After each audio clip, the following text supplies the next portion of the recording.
The last few years, I have been forced to answer a question I thought I would never have to face. What do you do when God doesn't show up for you the way you thought he would? It all began about 3 years ago when my husband and I found out we were pregnant with our second child. At first, we were really excited about this, but then a few weeks later, we went in for an ultrasound and saw that our baby's heart was no longer beating. We had lost him or her.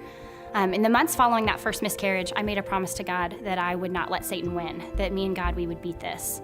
What I didn't know at that time was that there was a lot more pain in the months to come. A few months later, we got pregnant again, but then we miscarried a second time. 6 months after that, we miscarried a third time, and then last November, we miscarried a fourth time. 4 losses in 3 years made me question everything I thought I knew about God. Maybe he doesn't love me as much as I thought he did. Maybe he doesn't really listen to prayers like I thought he did. I don't know what it is in your life that you're hoping God will show up for, or how you're hoping he'll answer your prayers. What I do know is this: at some point or another, you're probably going to face a situation that's going to make you question whether or not God is still with you. You might wonder if God is still by your side, because by circumstances alone, it sure doesn't seem like he is. What I want you to know in moments like that is that God is still with you even when circumstances suggest otherwise. And here's how I know that.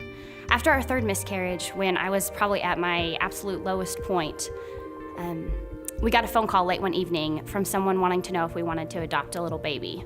This particular person knew about our miscarriages and knew how much we wanted a baby in our family, and they recommended us to a birth mom. 2 months later, we brought home our baby boy and adopted him into our family. So while I thought God was no longer listening to my prayers and no longer cared about what was on my heart, he was instead working in the life of a young girl and preparing her heart to choose adoption. The very thing that broke my heart in the beginning, my miscarriages, was also the very thing that God used to bring us a baby into our home. I wish I could tell you that God has fixed everything in my heart, but there's still, to be honest, there's still a lot of brokenness. But what I can tell you is this: that God is still working and that he is slowly healing my heart. I made a promise to God that I would not let Satan win, and I've stood by that promise. God hasn't left my side, so I'm not going to leave his. I am unbeaten.